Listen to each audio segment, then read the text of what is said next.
Well, hello everybody, and welcome back for some more Silmarillion Total War. I am your host, Jmonster, and over the next few days, I will be posting some of the most hard-hitting, nail-biting, beautiful battles that we have ever done on my mod. And so I'm really excited to show them off to you, so prepare to have your emotions tugged on like a kite string in a storm. Today's battle is a 3 versus 5 scenario battle. This is on a map called... I can't remember what the new name is, but it will be in the title for you. And this is going to include some YouTubers, so myself and UMAG Commander will be present in this battle, along with a number of veteran players. Everyone makes really good plays in this. There is a great back and forth, and it's right down to the wire, and I don't think you'll be able to guess who wins. I'm sure you will. People are always like, oh, I knew who was going to win the entire time. But in any case, so let's take a look at the first army here. The first composition belongs to myself. I am playing as the Dominion of Tolin-Gaurhoth. I've got 4 units of Hishmukrah's Warband. These are a low-tier spearmen. They're mostly there to get in the way, screen cavalry, support your own cavalry. You can also use them in a pinch, especially when they're upgraded with the chevrons, such as these units are, to push through choke points, which is something that Tolin-Gaurhoth does kind of lack outside of the Gijex Chosen. I've also got a second line of Skarhai Longfangs, and they're going to have a chevron as well. And they toss throwing axes before they get themselves stuck in combat. In addition to, I've got 2 units of the Skarhai Trappers. These are the full units, not the detachments, and they have some devastating armor-piercing missile volleys that they can unleash upon their foes. And that's going to be really important today because we're going to be fighting against 3 armies of the House of Golfin, and as many people know, I'm sure at this point, they have a formidable pike line, not something you want to play around with. 2 units here of Gijex Chosen. Now, this unit is actually mislabeled in our files, so we thought we were going to be adding in some Hishmukrah's Howlers, but actually it's a unit from Reforged, so it's a little bit anomalous to be in Tolin-Gaurhoth, but we do have 2 units of them on the field as well. I've got 3 detachments of the Hishmukrah's Hunters. They are an interesting unit. So, in the new Fall of Feanor patch, the Hishmukrah's Hunters are actually quite good against cavalry from range. They have a trait that allows them to hit specifically mount units multiple times. Hold on, let me just turn on my Discord here before I pull this out my ears. But they have a trait that allows them to hit cavalry units multiple times. So mass fire against especially light cavalry can be very devastating indeed, and that is something that can come in handy against the House of Golfin. I've also brought Hishmukrah's Ash Priest. These are 3 HP relentless bodyguard units. They are devastating with their charge, and they pack a wallop in close quarters once all is said and done as well. They are quite expensive, and they are very low in number, however. So there is a little bit of a trade-off there. Let's just turn down my sound here, just a teensy-weensy bit. I've also got some Laukskarah's Zagulkalam. This is a detachment version of them. They are basically an armor-piercing, sort of low-tier lancer, but they're also melee cavalry after the fact, so they're a nice little hybrid unit. Gijex Zagulkala, I have 2 units of them, and they are the high-tier melee cavalry wargs for the Dominion of Tolin-Gaurhoth. They are well-armored and very difficult to bring down. They make a fantastic tar pit. Their damage is a little bit lower than the Lauskaras because of their lack of armor-piercing. I have some Hishmukrah's Zagulkala here as well. These are armor-piercing javelin men, and they toss some flaming javelins that do damage to your enemy's morale. And that's going to do for my army. Let's take a look at one of my nearest allies, this army being played by Lord of Belegost. He's one of our lead developers for the mod, and he has a Mangonel in his possession. He's also got, I believe, 3 units of Ironshot Halberds, 4 full companies of the, there they are, the Guardians of the Iron Crown. These are Macemen. Not as good against the House of Fingolfin as they would be against the House of Feanor, for example, as the House of Fingolfin are a little bit heavier on the melee defense side of things. He's also got 2 units of Ironshot Arbalists. Actually, these are the detachment units, so 1 full unit in total. He's got some Bulldogs here of Angband as well. He's got a whole bunch of Wretches, I believe 3 units of Wretches that he can use to screen out his formation. I think I mentioned the 3 detachment companies of Ironshot Halberds, and I'm pretty sure he's got the mighty Valoralkar in tow as well. You can see them there. In the Fall of Feanor patch, the Valoralkar are now Elephant class units, so they can kill multiple enemies with a single fell blow. So a very deadly unit, but there are a number of soft counters to them in the game to keep them in check. He's also got Iron Shod, he's got the Spear Guard there, and he's got the Troll Guard of Gothmog as well. They pair quite nicely with the Balrog. Got some Legionaries. believe 3 companies of legionaries and 2 companies of ravagers. Getting into another Angband army here, we have the army of Steward of Dale. He's got ravagers, he's got spear guard as well. The rest of his army is actually going to be right over this hill, so he's got some halberdiers, some full companies of halberdiers this time, wretches. He's got thralls that will be able to take advantage of the more lightly armored nature of House Fingolfin. Nice, lightly armored relative to other heavy infantry factions like the House of Fingolfin or the House of Feanor, for example. The House of Fingolfin is by no means a light infantry faction, I'd like to clarify that. More halberds, more wretches, yet more spear guard, some more legionaries here. There's some ravagers mixed in there as well, the 2-handed axemen, very devastating on the charge, and armor piercing when they're in close combat as well. And more iron-shot legionaries here to kind of make up some extra numbers. Over here, we have another Toll in Gaudenhof faction. This army is going to be commanded by Uruke. He's got Hishpugran's Warband, Long Fangs, and he's also got trappers mixed in there, but I think he's got 2 to 3 companies of Long Fangs. It's a little bit more of a biting infantry presence. He's got the proper Hishpugran's Howlers here. These are a detachment version of them. He's got full units of Hishpugran's Hunters. Scar had Long Fangs, yet more Long Fangs. Actually, he's got about 5 units of Long Fangs. Very formidable indeed. Got some Blood Drinkers here who are more or less the equivalent of the Angband Iron-Shot Ravagers, a little bit more lightly armored, but they hit slightly harder in return. Scar-High Trappers are mixed in there as well. There's probably 2 columns of them there marching side by side. Very formidable army there, and we should have one more Angband army kicking around. So we got Steward there. There's Belagost, and then there is one other Angband army. There's just so many units on the field today, it's kind of hard to keep track of them all. Got the Reavers there. Here we are. The final Angband army is being commanded by Wally Wolf, who's actually one of our new members of the Discord and of the Silmarillion community, so a big welcome to him. This is certainly a baptism by fire. He's got Orc Mangonel. He's got some Wolf Riders of Angband, I believe 2 companies of. Guardians of the Iron Crown, which are the mace version of the Spear Guard. Wretches of Angband. There's some Legionnaires mixed in there as well. Very long armored columns here of Angband infantry. More Legionnaires. Some Reavers, which are a 1-handed axe unit.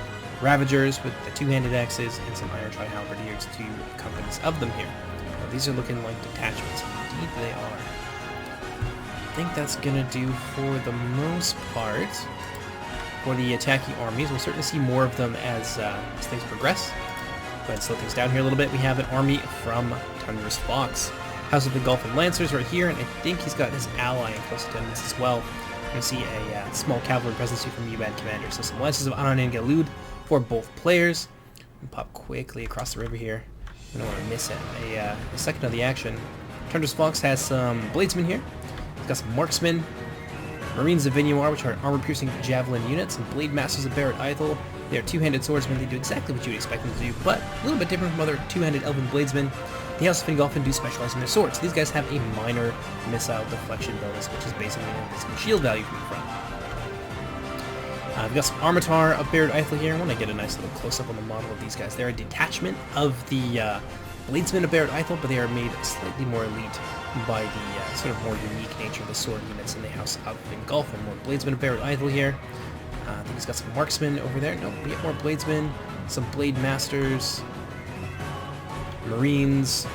Looks like another company of the Armitar there. Some Sentries. These are 2-handed Edine Pikes from the House of Hador. We got at least 2 units of them right there. I think that's most of Tundra's Fox's army. We might have a bodyguard here that I'm missing.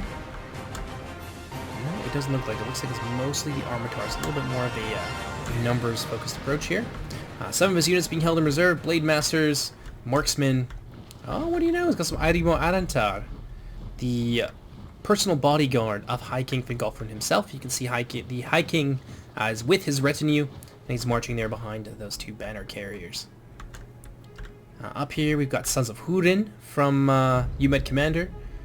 A couple of Marines of Vignoir here from Eclipse 2500, who's the maker of the scenario and of the map, so big thank you to him. Verdsmen of Dor Loman, a low-tier Edine spear unit, again from the House of Ador. Sentries of Hithlum, some more pikemen. Blade Masters, for Bladesmen, Blade Masters, Sentries of Hithlum, and the mighty Sons of Húrin. You're going to see no less than 5 companies of the Sons of Húrin on the battlefield today. 5 of them. Although it might be 4, but nonetheless, that is a massive amount that you'll almost never see anywhere outside of a scenario. Moving down here, we got some marksmen from UMAD, some marines, some blade masters, and a formidable battle line here, formed up by the Bladesmen of Baird Aethel and the Sentries of Hithlum, and they're forming up in this little bit of a trench area. And this is going to be a bloody, bloody struggle here to take this trench. Marines of Inyamar, Herdsmen of Hithlum, which are a two-handed axe/bow hybrid unit. Again, more Edyne from the House of Endor.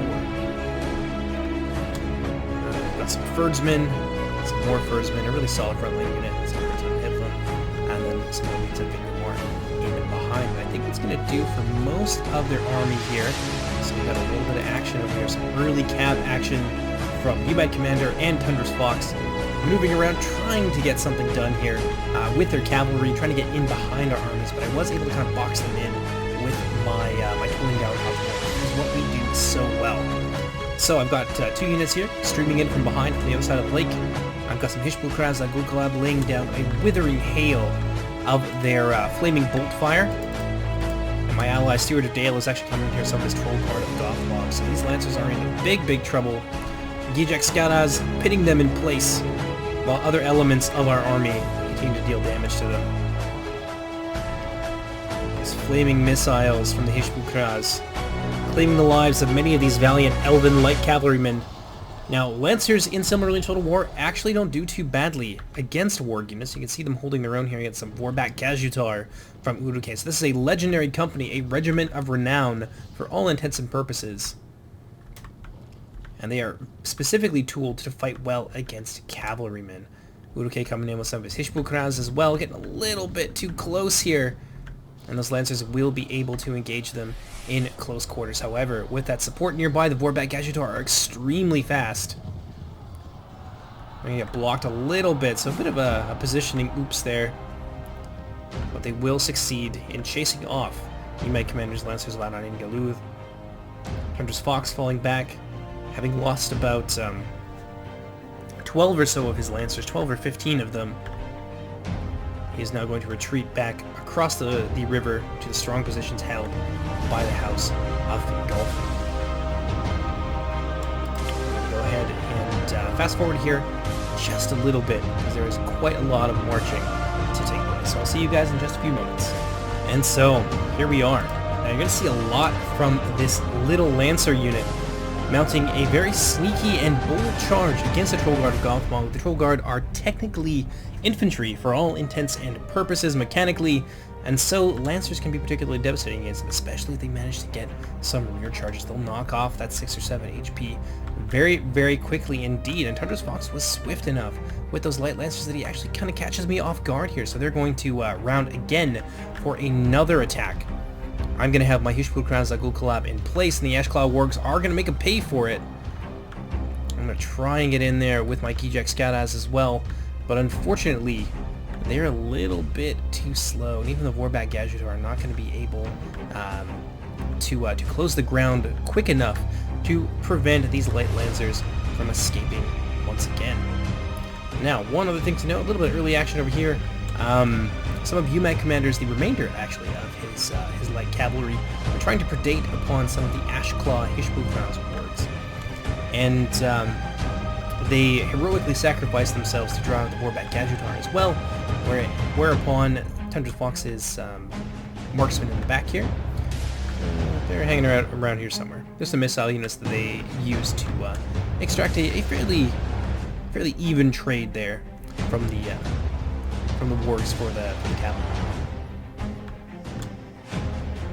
So, back over here, I've moved up now with some of my spear units, trying to kind of block off Tundra Fox's access to the plains outside of this settlement.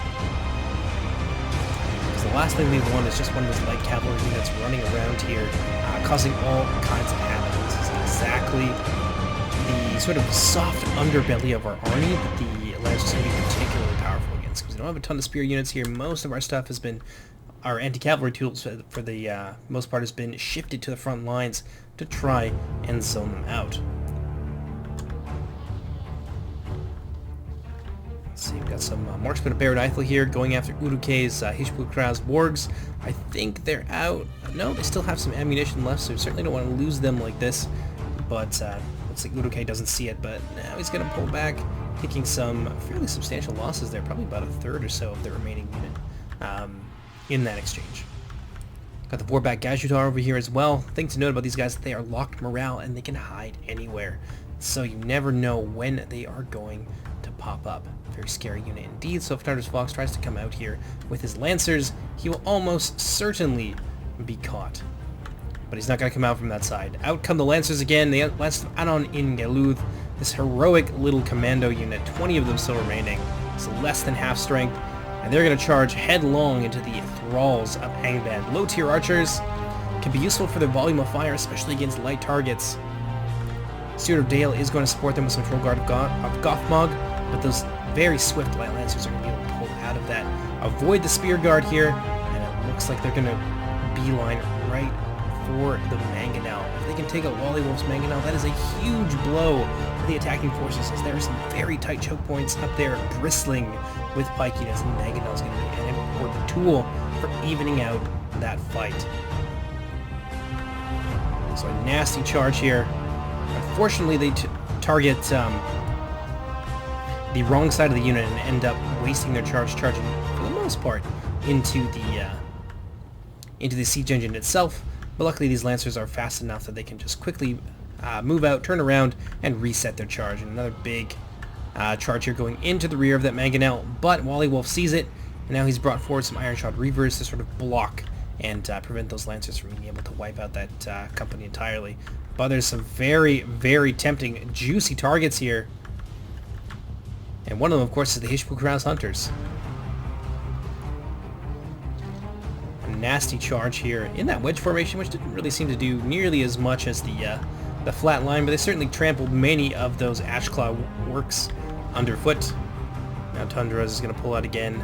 Lost about a quarter of the unit so far, but he is certainly making his presence felt with this one little unit of cavalry. They're going to charge deep into the heart of this column of orcs.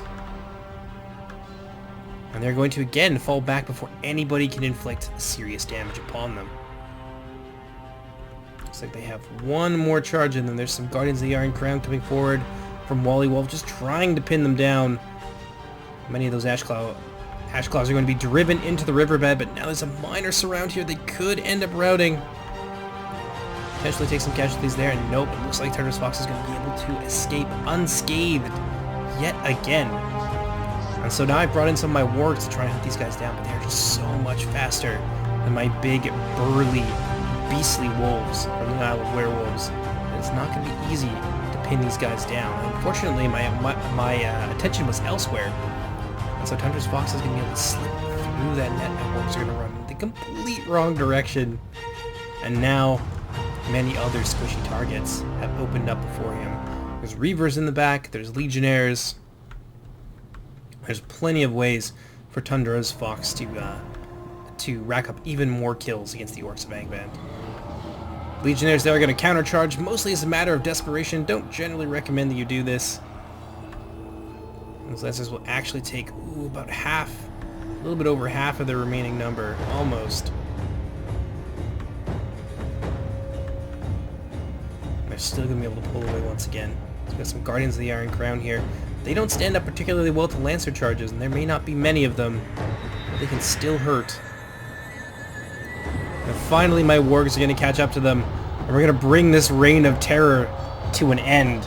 10, no, probably more like 13 or 14 of those Guardians are going to die there as a result of that Lancer charge before we can finally manage to stop them. This is a really nice cavalry play there. Meanwhile, our infantry assault is getting underway. And there's a lot to think about here when you're approaching this as Tolin Gaudhoff. These are scary units that do well from the front. It is easy to bounce off a battle line like this. So I'm going to leverage my my high mass and my positioning as well. So you can see that I've got my Hishpulkraz Hunters laying down some supporting fire into the flank and rear of the Fingolfin phalanx, while I muscle forward with my Hishpulkraz warband in shield wall formation to push these guys out of position. I got my second company moving in as well. I've got a supporting unit of the Scarahai Longfangs tossing their throwing axes down into this pinned blob. And this is what Silmarillion is all about, trying to get those favorable exchanges, trying to get the right matchups for the right units. So far we've managed to do that, but our low quality is not going to be able to hold out for very long against this phalanx. So my plan here is to try and muscle through them, and then push again from the back, pin them against the other spear unit, and crush the unit entirely. But Tundra's Fox is not going to let me do that. You can see the Blade Masters of Barad Ithel moving forward to check my advance, along with a company of the Armitar of Barad Ithel, and they're going to charge headlong into the fray, and that is going to stop the advance of my Hishpukraz warband. So I've brought both of my units of spears together into one big high-mass blob, and it's also going to clear a path for my Longfangs to deal even further damage to the Noldor of House Fingolfin. Meanwhile, over on the other side, much the same tactics being used. Got my Hishpukraz trying to muscle their way through here. Bladesmen doing their best to hold back the tide, and even though my Hishpukraz managed to push through, they are so weak individually that they're actually going to end up losing in a straight fight to the Bladesmen of Barad Ithel, that we are inflicting some fairly steady losses on them there, which is exactly what we want to have happen. Wretches of Angband from Steward of Dale moving up from behind, and they're going to do the exact same thing. Got some supporting units trying to lay down fire into the Marines of Vinyamar from Tundra's Fox, and their place is going to be taken by an advancing company of the Blade Masters of Barad Ithel. Further west, on this third choke point, things are not going so great for us, and you can see why we have to employ those kinds of push tactics with our units. We are certainly far and away inferior to the Noldor of Hithlum, and they definitely have our number over here in this choke point. Now we've got a unit of Spear Guard of the Iron Crown moving forward to employ that exact same tactic with a little bit more quality. We're just trying to stretch the resources thin in these three different areas. The plan was I take the far choke point, Steward takes the other, and then we kind of meet in the center here and separate each other and just try and put as much pressure onto the Noldor as we can. Even if we don't win, even if our armies completely perish here, we will be able to neutralize one of our enemy's armies and certainly prevent them from sending any reinforcements to their friends. Now we move up here into the Trench of Death. Things are looking brutal. Our troops are at least pushing downhill, but against a prepared Noldor battle line from the front, the Orcs of Angband unaided have very little chance indeed. Our fierce struggle rages all across that front line. The Angband Orcs here pushing hard against the men of Dor Loma, but they are not giving a single inch of ground to these Orcs without making them pay for it in blood. Much like the famous last stand of the men of Dor Loman at the Battle of Unnumbered Tears, the House of Hador stands once more against the darkness here in support of the Noldor. And the same can be said from the other side here as well. Despite the fact that the Fyrdsmen and his other units are quite low tier, it's not going to be easy to push through these prepared positions where the numbers of the Orcs count for significantly less. A brutal volley there from the Mangonel, frying a unit of Marines of Vinyamar. Just smoldering wreckage there where once a unit of proud Noldor mariners once stood. Some more Marines in the back. These Marines here are actually in a very good position to toss into the flank of these units. Now it's starting to get a little bit choppy, but that's what happens when you have over 20,000 individuals on screen. You really can't beat this kind of scale for the older Total Wars, which is why I'm just still in love with them. Scar had Longfangs here doing basically exactly the same thing that the Marines of Vinyamar are doing. Both players employing sound tactics here to try and get the edge on one another. One more volley. I think they might have just run out of ammunition. More of the heavily armored Angband troops marching to the front line. They are far better suited for this sort of combat than the Orcs of Tolin Gauderhoth, but nonetheless, whether driven by bravery or fear of their masters, the Orcs push forward into this battle line, and Umag Commander and his allies are so far standing firm. We've actually got the Valaraukar up here doing their best to try and even this out. They've actually gotten in behind the lines. And they are smashing their way through the men of Dorloman.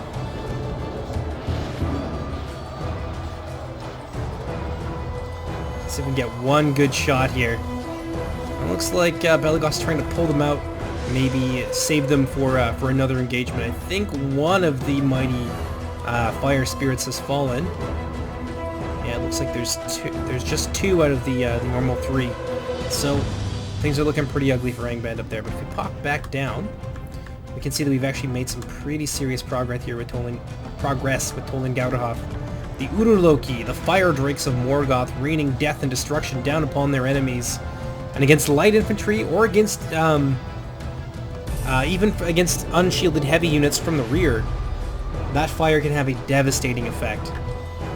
Shield and armor value are good defense against fiery units like the Urloki, but Student of Dale has picked his target very well here, pinned them in place with some Ironshod Legionaries, and he's raining down fire and destruction upon them with the Urloki. So far managed to batter our way through the Noldor lines, but not without great cost. You can see a lot of dead orcs on the ground there, and this is the big thing. Managed to get some cavalry in behind their lines.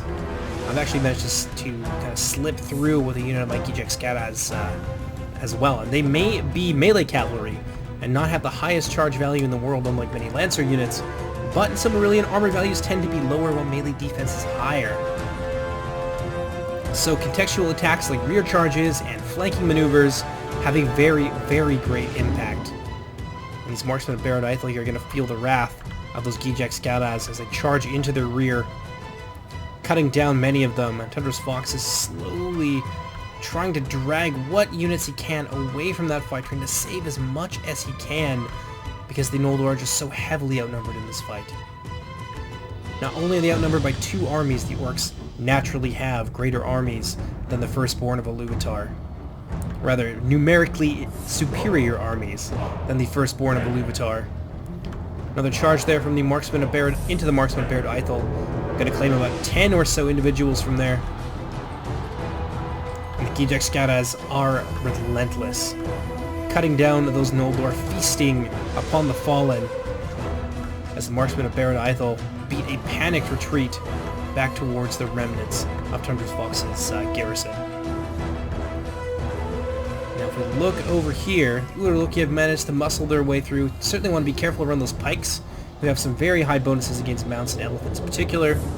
But I can see that my ally is kind of struggling a little bit in the central point. This is one of the only places down in the valley where the Eldar are still managing to hold their ground, and in fact win against the Black Tide of the Orcs of Angband.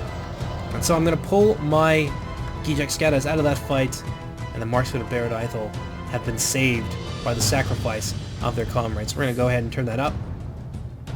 It's going to be a little bit laggy as we move in. Things will start to smooth out just a little bit once more and more units begin to fall. Tundra's Fox is trying to turn them around to block that charge, but it is actually going to rout some of these units here. So there's some of the bladesmen who are fleeing for their lives, and now the men of Dorloman, wavering but still bravely holding the line, are going to find themselves quickly overwhelmed by the might of Angband. We have officially managed to bust our way through Tundra's Fox's defenses here, and that is a big blow to the defending forces. Now, I want to go ahead and slow things down just a little bit, so we can sort of take a tactical overview. They are winning heavily up here. It says the defeat is a distinct possibility, but honestly, don't believe it. They are winning very, very heavily. They've got the missile support, they've got the numbers, they've got the position. And they can basically hold out here forever, but not so much if their rear is compromised. And you can see that we have a straight shot here right to the heart of this defense that's going to bring us all the way to this final choke point. So indeed, that is a big blow for the defenders. Tundra's Fox managed to make us pay for this crossing, but it didn't make us pay enough. We do still have some fairly intact armies that we can use to be a big nuisance. Now, if you look over here, this poor unit of Blade Masters, they're kind of fencing with my my Gijek Skadas. I was trying to get a rear charge against them, hoping the Tundra's Fox would notice, but Tundra's Fox isn't going to let something like that pass, so he does turn the Blade Masters around and charge on my Gijek Skadas. I wanted to kind of draw them back a little bit more, so that, of course, these big waddling death machines, the Uruloki, could charge their way in. And now, as they retreat in the face of those dragons, I'm going to mount another charge here with my Gijek Skadas. They are disciplined and well-armored, which is not something that can be said for most orcs. And now the Uruloki are going to manage to sink their claws and fangs into the Blade Masters of Barad Ithel. Blade Masters do have a solid bonus of +2 against elephant-type units, which the Uruloki, of course, are, but supported by my cavalry, these Blade Masters of Barad Ithel are not long for this war. You can see some reinforcements coming in as well, some more back Gashatar from Uruke, everyone supporting each other very, very nicely. And that is the beauty of this siege, is that we have a bunch of really good, very canny players that understand the mod, and they have a very solid grasp of tactics. And it's just a fantastic sight to see, and I'm really, really excited to present this to you guys today. So there goes the last of the Blade Masters, swarmed over by wargs and remnants of Steward of Dale's Trollguard.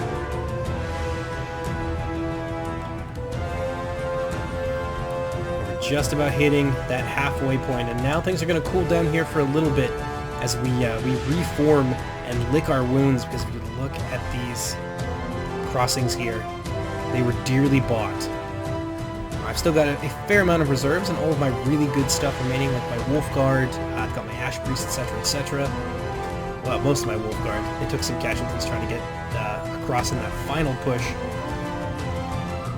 But both my army and Tundra's Fox have suffered grievously in terms of our chaff and our mid-tier units, and so now it's going to be up to our allies for the time being, fighting the hard fight up here in the trenches, literally down in the mud in the muck of the trenches, against a well-prepared battle line. See some Sons of Húrin there on the front lines, smashing their way through iron shod after iron shod. Nothing seemingly able to stand against the mighty armor-piercing blows of the Sons of Húrin.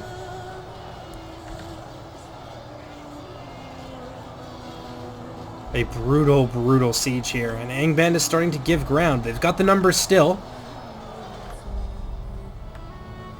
There's a much thinner line of elves than there was previously, but the defenders still have a card to play, and the House of Fingolfin is not going to let this powerful defensive position go lightly. They're going to make Angband pay for every inch.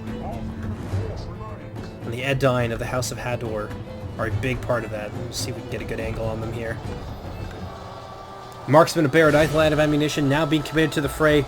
The Herdsman of Dor Loman that we saw earlier, still here, heavily reduced, down to 27 out of 160. But still holding on.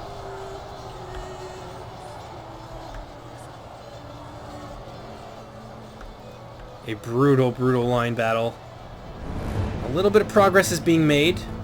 House of Fingolfin has been pushed to the bottom of the hill now. They've been forced to give ground to the relentless Angband and Tolan Gauderhoth assault. But now they're starting to push back, and if you look over here, they've actually managed to push to the Angband side of the river, or of the trench rather, in pretty significant numbers. Uruke is in here along with Wally Wolf, doing their best to hold them back, but if they manage to get in behind this phalanx, oh man, that would be game over. You can see some routing here from the Scar-High Longfangs. Rushes of Angband heavily reduced and now fleeing from the battlefield. Belagost's wing here is certainly one of the more weak parts of this army. So something is going to need to be done. And indeed it is. I got some Bulldogs from Angband here moving forward with some Hishbukraz's Warband support. And they are rapidly closing the distance here, trying to prevent an outflanking maneuver by the House of Fingolfin that would almost certainly spell disaster for this failing battle line. But the orcs aren't done yet. Oh no. The numbers are there. That is a really good shot with those fire arrows coming over there. I'm definitely using that for my thumbnail.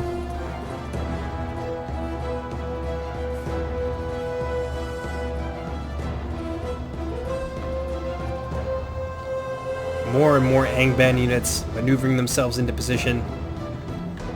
And this fight is not nearly over.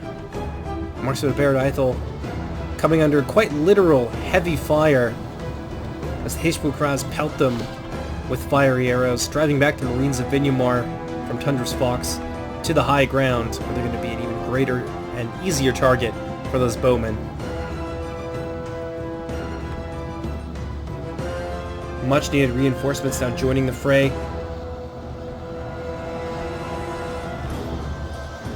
However, the Sons of Hurin and the men of Dor Lomin are prepared to meet them with spear and axe. And his Angband forces certainly have their work cut out for them.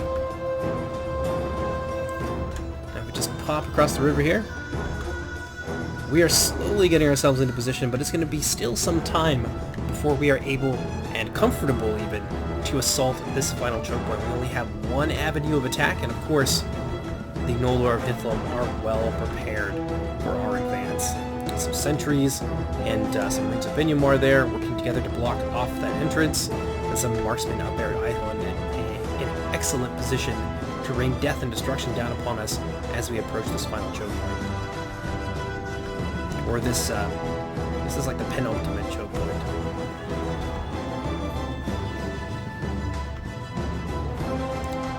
Marines of Vinyamar still taking fire from the Hishpukras detachments. And things are starting to turn around here. The Noldor and the men of Dor Lomin looking very thin on the ground. Even the mighty Sons of Hurin not able to stand indefinitely against all of these reinforcements. Arrows whistling overhead, claiming the lives of many of those Noldor. See some fiery corpses falling to the ground in response.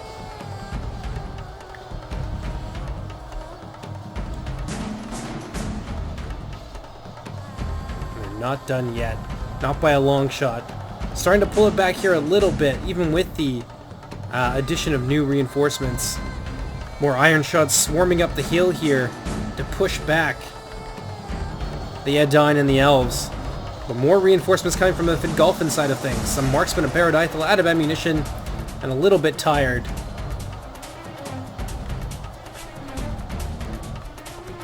Nonetheless, joining their brethren on the front line. Bulldogs of Angband here from Wally Wolf in a good position. They do have a powerful Inspire effect of +3 morale in about 50 or so meters. And that's going to keep these Angband orcs in the fray for a very long time, along with of course, the presence of their overlord. Another volley of those fire arrows whistling overhead, claiming the lives of many of those Marines of Vinyamar. This is just a meat grinder. Like, once this clears out and another choke point is moved towards, like, this is just going to be a field of corpses. A true feast for the crows, and you can kind of see it there on the ground. Many of the fair Noldor and the brave men of Dor Lomin, of the House of Hador, fallen beside the filth of Morgoth's orcs.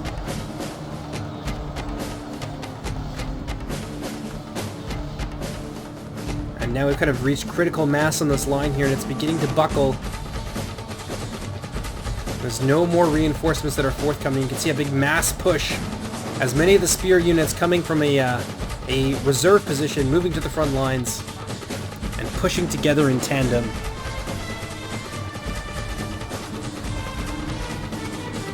You can see the line beginning to buckle as some of the Guardians of the Iron Crown manage to muscle their way through the gaps.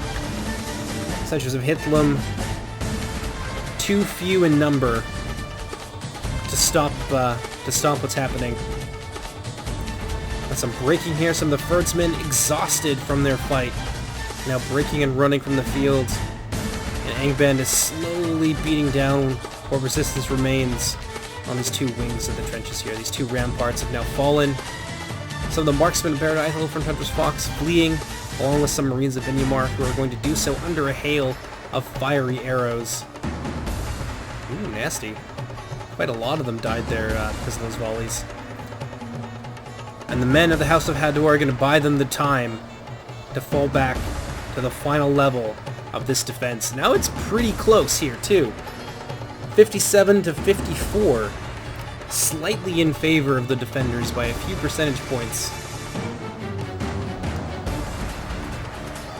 But now some of the Guardians and the Hishkulkras have managed to make it in behind the centers of Hithlum, and the men of Dorlomin have nothing left to give, and they're going to begin to flee from this battle line, and they'll be cut down to the last man by the vengeful orcs. Oh, Marksman Baird Ithel here. Charging downhill. Going for glory instead of survival after all.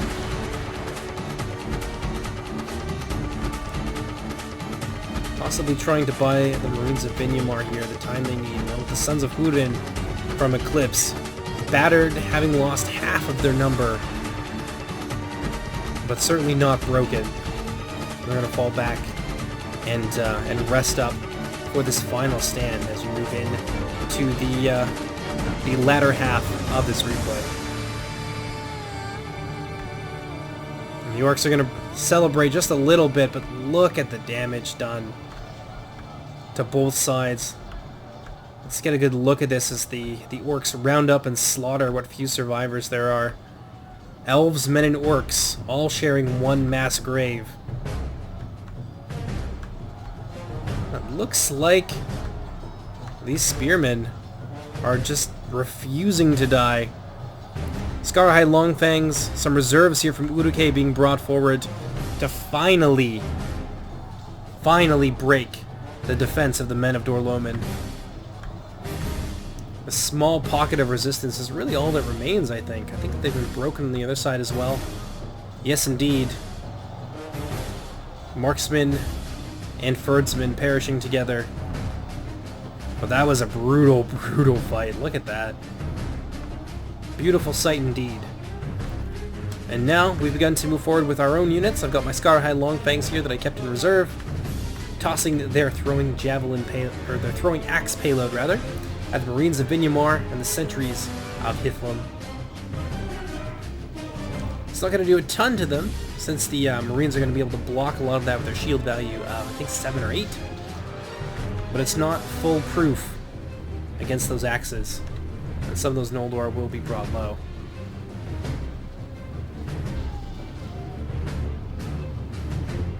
So Tundra's Fox is going to be forced to retreat here, having taken fairly substantial losses, and I think that's mostly due to the presence of the Uruk here.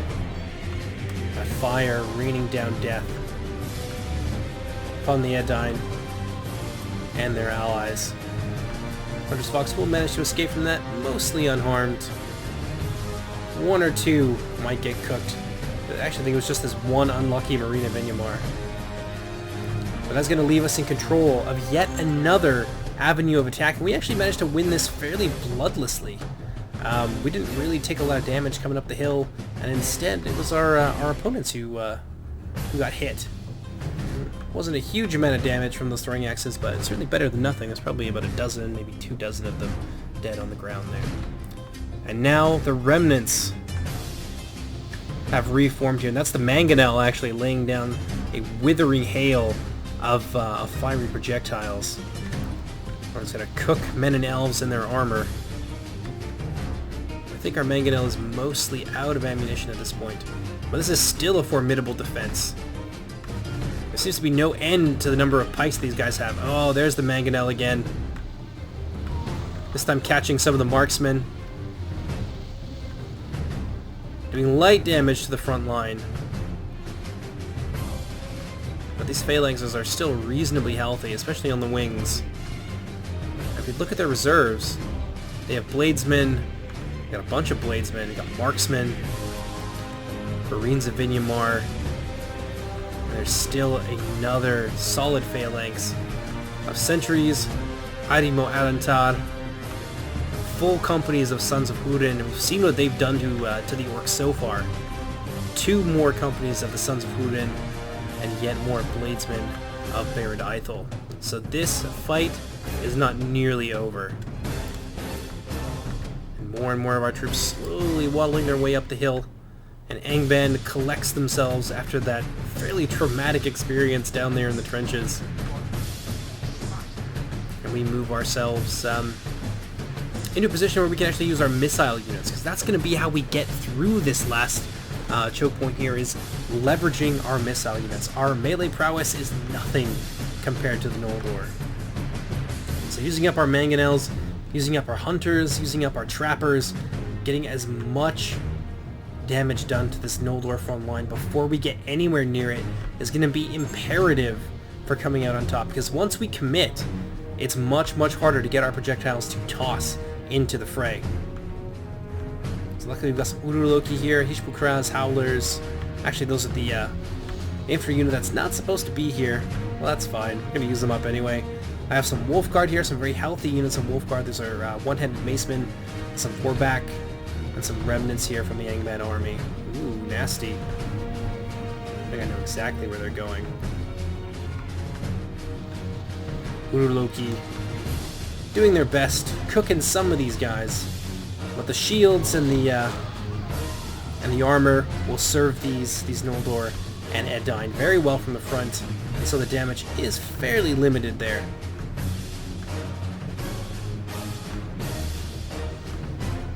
We've got Reavers, got shock troops taking points here. Long Fangs, who I think still have some ammunition. No, it doesn't look like it actually.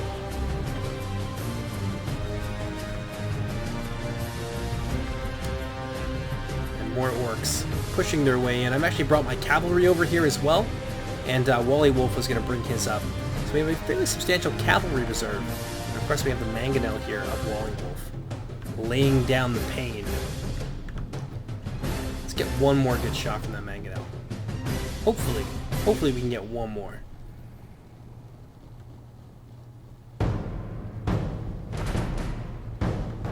I think they're actually out of fiery ammunition. So now they're using a weapon or ammunition type that's better suited for attacking walls, because it has terrible accuracy against infantry.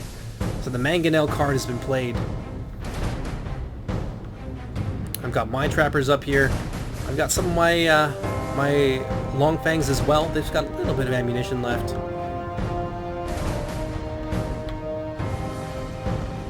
My trappers still have ammo. Hopefully we'll see something from them. It's a little bit tricky to get hand-thrown units to fire into blobs of engaged troops that also include some of your allies without having the proper angle.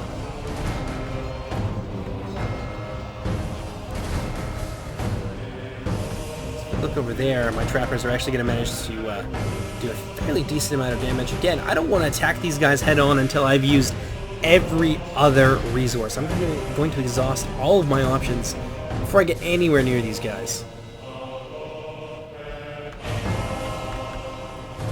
We've managed to very nicely thin out this center line, but of course there's reserves to be mobilized. Some marksmen moving forward now out of ammunition. Yet more marksmen are also here as well.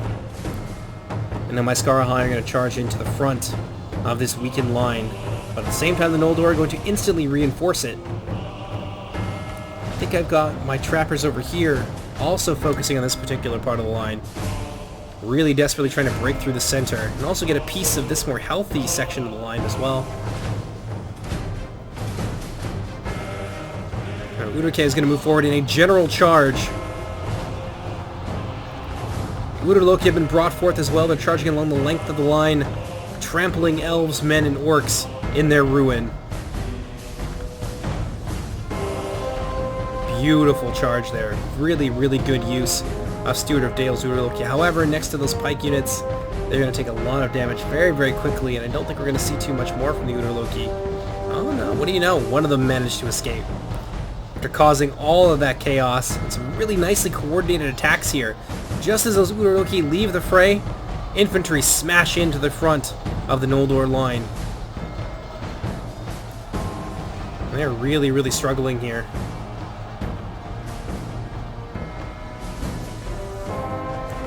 Got my fire arrows pouring damage into the Sons of Húrin. I'm trying to get a piece of them with my Ash Priests as well, who I've brought forward right here. Oh, no, that's not them. I know they're here, though. Yeah, they're hanging out somewhere. There they are. See missiles just flying overhead. Steward of Dale's exhausted troops here pushing into the well-prepared Noldor, and again, we're seeing the quality of the elves and men really outshining the numbers of the orcs. We need to use a lot of tricks and have a lot of things up our sleeves and use some fairly clever tactics in order to beat these guys in a straight fight. And it mostly involves a lot of pinning and a lot of pounding at their positions with missiles, or outflanking whenever that's possible. So, speaking of, we have sent a flanking force over here. I've been reinforced the line, bulldogs with my Gijek as Wolf Guard, but they're starting to fall away in the face of a push from the Arimo Alentar and the mobilization, of course, of one of the units of Sons of Hurin.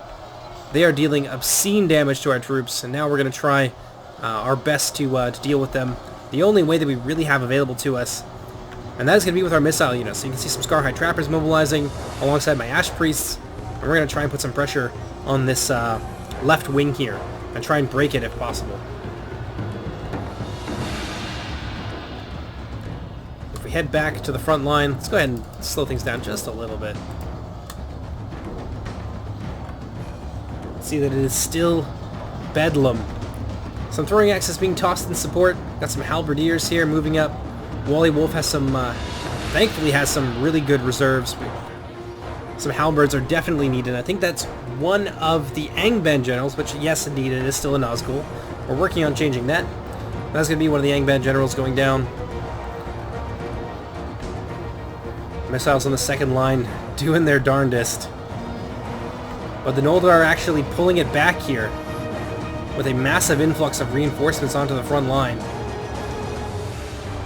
And the Orcs are losing just about everywhere, and it's looking like Hithlum is going to stand.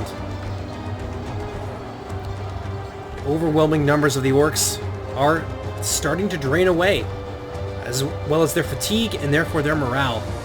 That is not something that you want to have happen to you as the Orcs. The longer fights go on, the more it is going to favor the stamina of the elves. Oh, come on, Trappers. Yes.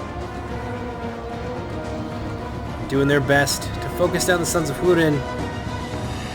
Uruk is going to have to get them out of there as quickly as possible and move forward some other units. Belagos is actually going to try and block that charge there and pin the Sons of Hurin in place. There's some long fangs from Uruk being brought forward as well, and the Trappers will be able to scoot away. Bulldogs of Angband moving in to try and plug that gap. But things are looking pretty grim for the Orcish attackers. We're still managing to hold these guys back, although you can see the Sons of Hurin have been pelted by my Ash Priests.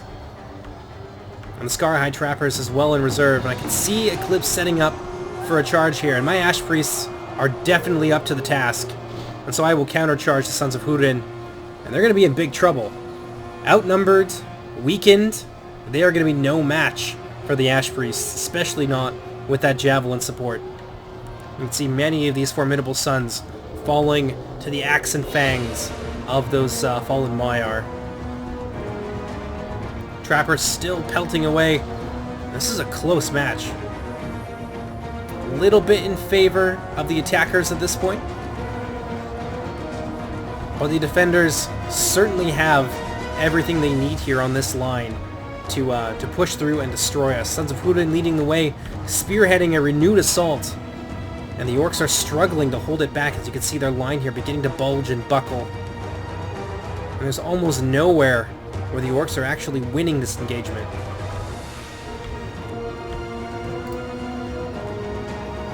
Well, luckily those Trappers managed to escape the red ruin of a charge from the Sons of Hurin. They're laying down some withering fire into this pocket, and now the Sons, formidable as though they be, they are in danger of being surrounded and cut off from the rest of their reinforcements, as the Noldor here are being driven back in a hail of javelin fire. I have to admit defeat there. Not too sure from whom, but probably, I think Tundra's might be totally out. No, I'm wrong there. It's not one of the defenders. It's one of the attackers. I'm not sure who, though. Longfangs still tossing in. While the Trappers, actually these are my Trappers, try to hold the line here and try to buy them the time they need. Scoot back over to the other side here. Sons of Hurin have been cut down to 8 by the vicious Ash Priests. Now they have suffered. They certainly have. but nonetheless, well, they have prevailed here over the Sons of Húrin. This is actually where Eclipse's general is going to go down. Cut down by the Ash Priests. Now their plan here, since all of us were on Discord together, was to push forward and try and isolate my Ash Priests and get the pikes into them, because the pikes outrange them and they can prevent the Ash Priests from even using their formidable attack values. But unfortunately I heard it, and so I reacted accordingly. Tried to get a nice little cheeky charge here into the rear of the Aidimo Adantad. What I'm going to do is actually mobilize my Hishbukraz Hunters to provide a soft shield here for my Ash Priest to try and scoot away. As the retinue of the High King himself, there's actually quite a lot of them here. I think there might be 2 units of Aidimo Adantad that have pushed together. A very formidable vanguard indeed. I'm going to get my Ash Priests away from them. And Uruke and myself, both having ammunition remaining, are going to reposition and try and pelt down those Noldor from afar. And now, this is where it starts to turn around a little bit. So you can see these bladesmen here have been driven back, and there's only a thin line of the sentries of Hithlum still remaining, and I think that they have emptied their reserves entirely, so there's nothing left to plug the gap that is forming here. You can see some more reinforcements pouring in, Ironshod Ravagers. Still some Javelin units here from Uruke. We got some of my, I think that's some of my archers as well. I could be wrong though. Uruke's Ash Priests tossing their fire projectiles in here as well. And this might be enough to cause a massive rout. It's going to be the decisive moment here. And once this bower breaks, the cradle is certain to fall. There go the marksmen of Barad Ithel, cracking under the pressure. More fiery projectiles coming in, sapping the morale, sapping the will of the defenders to carry on the fight. And a big gap is beginning to form here in the line of the defenders, who are doing so well up until this point.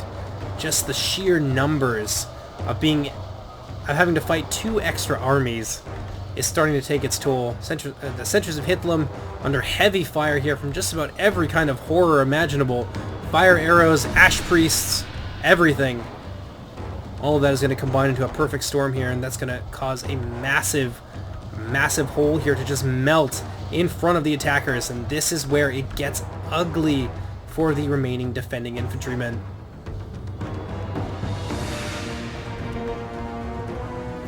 See bulldogs here, some arbalists, all kinds of stuff that are ready and waiting to take advantage of this chaos. Even the Sons of Húrin, who have been fighting for so long here, are not going to be able to do anything about it. Trappers, Angband infantrymen, my wargs, all pushing through at the same time, munching the survivors, making sure none of them escape. And there it is.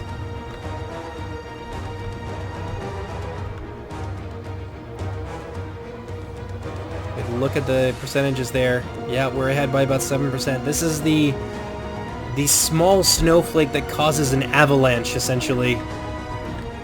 And the lines have been breached. And I'm bringing over more and more of my cavalry as well to exploit this gap. My Hishbukraz are going to be the first through the line. They're going to smash into the Noldor, who aren't even going to see it coming. A little bit of an anemic charge, though. I think this is, yeah, I'm going to pull back my cavalry here, try and reform them, try and get a better charge into the rear of these marksmen. Eclipse is moving forward with his sentries and some of his Aidimo Adantad, who are still in very good shape. I'm going to try and zone out my cavalry, but I'm actually going to bring most of my really powerful cavalrymen through the gap here, and they're going to come right through this hole in the lines, and they're just going to go around those units. And the pikemen are able to zone out at least one unit from coming through here easily, but unfortunately they can't cover all the avenues of ingress, and I'm going to be able to slip past their lines. Eclipse trying to rally his men here for a final stand. The Aidimo Adantad fleeing under cover as the sentries of Hithlum give them the time that they need to fall back and reform. Some Blade Masters here from Tundra's Fox sallying forward, taking on the Trappers in close combat, while another unit here of the Aedimo Arantar presses against them from the other side. But my Ash Priests are in here, and they are tough customers indeed. And though the Aedimo Arantar are able to take them on in their weakened state 1-to-1, the Noldor just don't have the pressure here, and there's of course still some reinforcements already on their way. Ishbukraz Hunters moving for a full surround on the Aedimo Arantar. Sentries of Hithlum here, getting charged from the rear by my Hishbukraz. We're still pretty healthy, but just watch this. This is ugly. Yeah, they turn around and they start to fight, and my Hishbukraz fall away like dry leaves before a breeze in autumn. I'm going to be forced to flee from that engagement. Meanwhile, our cavalry, trying to predate on the retreating Noldor, we're falling back to this final position here, and I think Tundra's Fox will be joining him in here as well. There's definitely 2 units of the Aedimo Arantar in there for sure. I don't know if Tundra's Fox will be able to save himself. Doesn't look like it. Let's go ahead, kick it up to 1-time speed, and witness the last stand of the Noldor of Hithlum.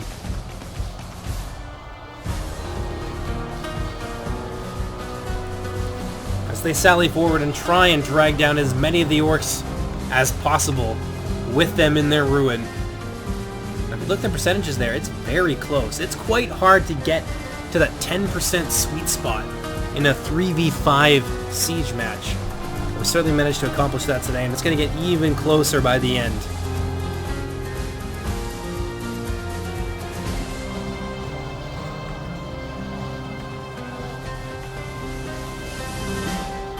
Sons of Húrin, the few still remaining, trying to zone out my cavalry that I've managed to bring from behind, but the Laugskaraz are not giving up yet. And my plan here is to just keep these guys in place for as long as I can, because I have some victorious units that are moving forward here. Tundra's Fox has been overwhelmed, and his people have been dragged down and slaughtered or eaten by the relentless orcs. And I wanted to try and catch them here with my my flanking units, and then charge them from the rear with my warg units here. And they're actually going to receive some reinforcements, some Hishbukraz on their way. And Eclipse is just gonna go for it basically, and everyone's throwing everything in all at the same time at this point. Ooh, some of my Ash Priests still tossing their payload.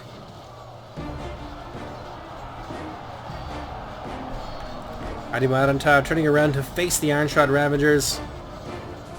Udokay's Ash Priests still alive and kicking, 43 of them. Mean that these Noldor are doomed, but they're not going quietly into that good night.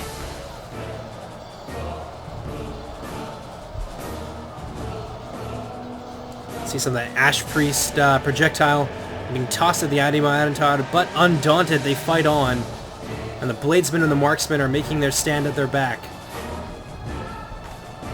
as Angband relentlessly pushes forward. My orcs have now pushed in along with their Warg Riders, and we're just all in at this point. Go ahead and kick it up to 1.5 times speed.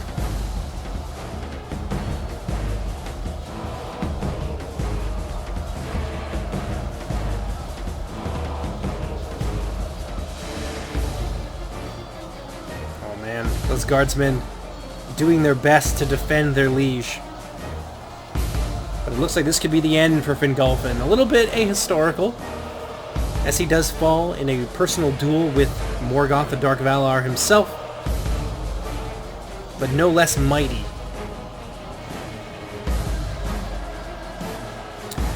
So I think what I'm going to do for our next replay is turn off the banners. I kind of forgot to do that, and then when I got started I was having too much fun and didn't want to stop. So I'll definitely turn off the banners for the next match, but I don't really think it took away from it too much. It's still easy to see what was going on.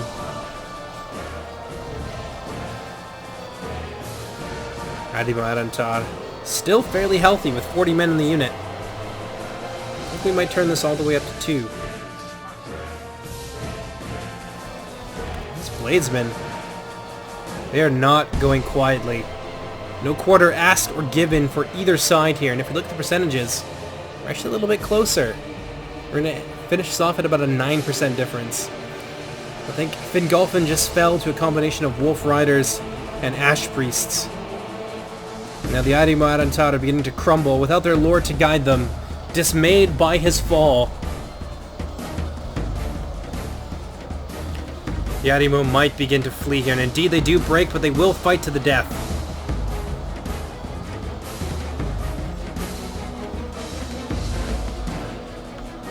And down they go. At last, that noble guardsman brought low. I think that's my general, actually. Somehow I managed to keep my general throughout this whole game. And that's going to be it. The last stand of the Noldor of Hithlum brought great destruction upon the attacking armies. This is really all that's left. Just a handful of leaves from everything that was prepared. Great is the victory of the Noldor. Though they be defeated, they certainly acquitted themselves well in the battlefield today. I hope you guys have enjoyed this. I'm going to take a look here at the Tolkien Gauderhout side of things. I think the second one is my army. I think I'm Captain Legduff. I could be mistaken, though. Our kill counts are pretty similar, so it's hard to tell. But I think I had 3 Ash Priests remaining at the end, so this would be my army here. 126 kills my Ash Priests. My Cav all did surprisingly well. My Wolf Guard did okay. It was a tough fight for them. My Trappers did pretty well. Longfangs did alright. My Howlers pretty well crapped the bed, but that's kind of what they're expected to do. Ishbocross Hunters didn't do too badly. This will be my ally, Uruke, his kill counts. But in any case, I hope you guys have enjoyed this so far. I hope you're enjoying Silmarillion Total War. If you guys have not yet joined the community, you can find a link to our mod DB and our Discord community down in the description of this video. I hope you've enjoyed this, and I hope you'll join me for whatever comes next. And in fact, I know what's going to be next. It is going to be a 2v2, v2 free-for-all over the Adoran Outpost map, which I believe is something you guys haven't seen yet, but is currently publicly available. But in any case, my name is Jordan, also known as JMonster. I'll see you guys next time.